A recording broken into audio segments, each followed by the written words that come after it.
Good evening, and thank you very much for sticking around for the symphonic band portion of tonight's concert. We open with Natasha Copley's Dragonfly.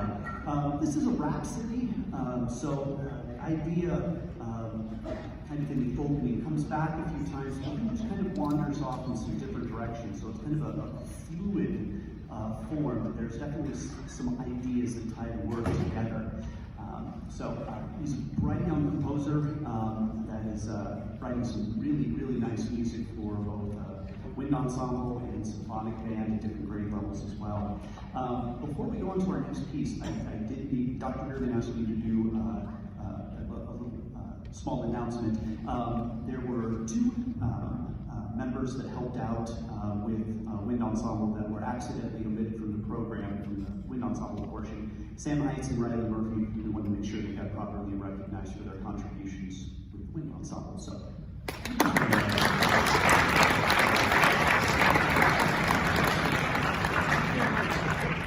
Our next piece, Sun Cycles, is an interesting work by Brian Balmages.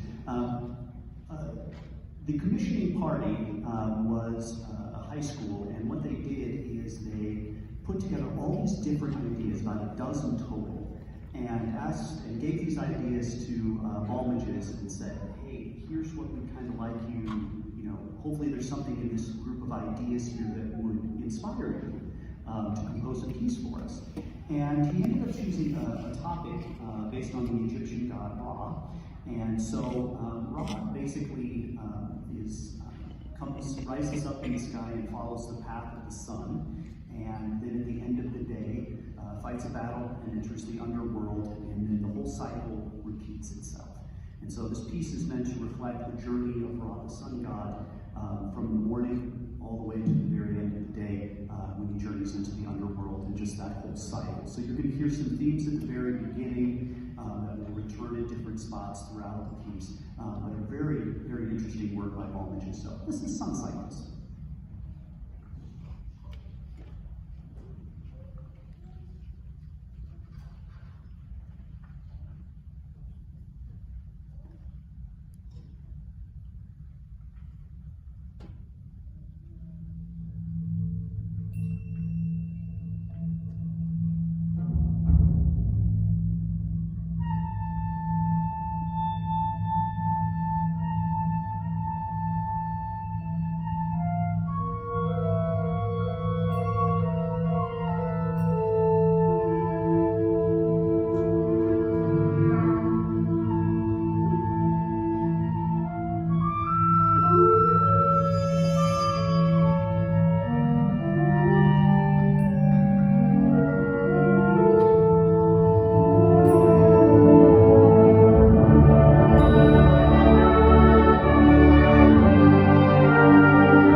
I can thank one of my former professors for introducing me to this particular setting of Lark in the Clear Air. The setting was originally commissioned by Mississippi State University, and this arrangement's about 10 years, a little over 10 years old, but I can't believe I haven't come across this yet. But it's a beautiful, beautiful setting of the melody is from Ireland, and forgive me, I'm not going to try to pronounce this. But the text for the poem is from Sir Samuel Ferguson, and it's a short two stanzas here. I want to read it to you real quick because the sound that you're going to hear from the ensemble, I think, matches up with the lyrics here, the text very well. Dear thoughts are in my mind, and my soul soars enchanted as I hear the sweet lark sing in the clear air of the day. For a tender beaming smile to my hope has been granted, and tomorrow she shall hear all my fond heart would say. I shall tell her all my love, all my soul's adoration, and I think she will hear and will not say me nay. It is this that gives my soul all its joyous elation as I hear the sweet lark sing in the clear air of the day.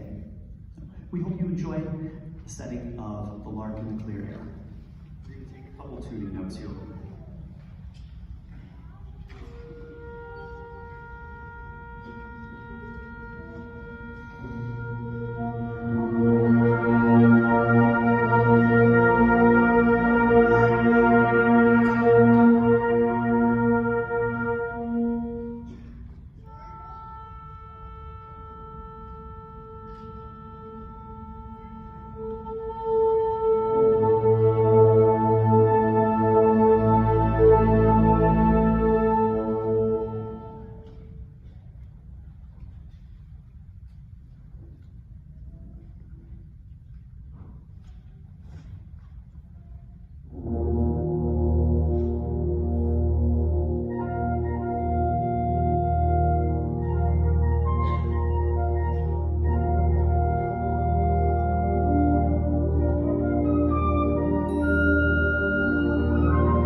play our last piece tonight.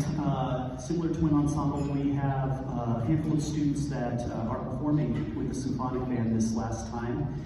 Some will be graduating here in just a couple of weeks. Others will be student teaching this fall or potentially next spring. So we want to recognize them real quick. If you could please hold your applause until all of the seniors are introduced. Kyrie Apples, Marion Hendricks, Sam Heitz, Sophie M. Sayer, Jacob Obrecht, and Emma Schroeder. Please give them a nice round of applause. Thank you very much.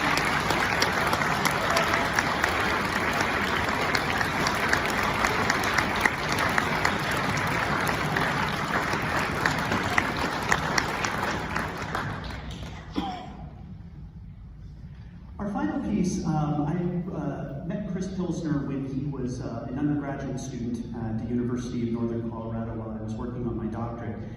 He had written his first piece for band, and I actually played this with the UNK Symphonic Band probably about 8 or 9 years ago. And I decided to check back in and see what he was working on, and I came across Valiant Skies, which I think is really neat work. The whole piece is based on kind of this theme you're going to hear unfolding in the low winds at the very beginning. And that becomes kind of the idea for the whole piece. It's kind of weird though, because the piece is very much long rhythms, which is not what we tend to think about as like the melodic or the driving force in a piece of music. Usually the rhythms are quicker. So it's actually kind of interesting that it's this long rhythms and all of this stuff dancing around it, but this idea keeps coming back. So we're going to take a quick tuning note here, and then we hope you enjoy Valiant Skies. I want to take a quick second. Thank you very much for coming tonight. We are excited to get close to the end of the year here. I know the Wind Ensemble has one more performance at commencement, but actually they will be one of the featured groups at the Great Plains Tuba and Euphonium Conference that we will be hosting here at UNK. They will be helping to premiere some different low euphonium and tuba concerti. So this will be popping up on the 16th, 17th, and 18th of May. So we hope that you can maybe come back and hear some great music with some world-renowned artists. So here's a quick tuning note. Valiant Skies, thank you so much for coming tonight.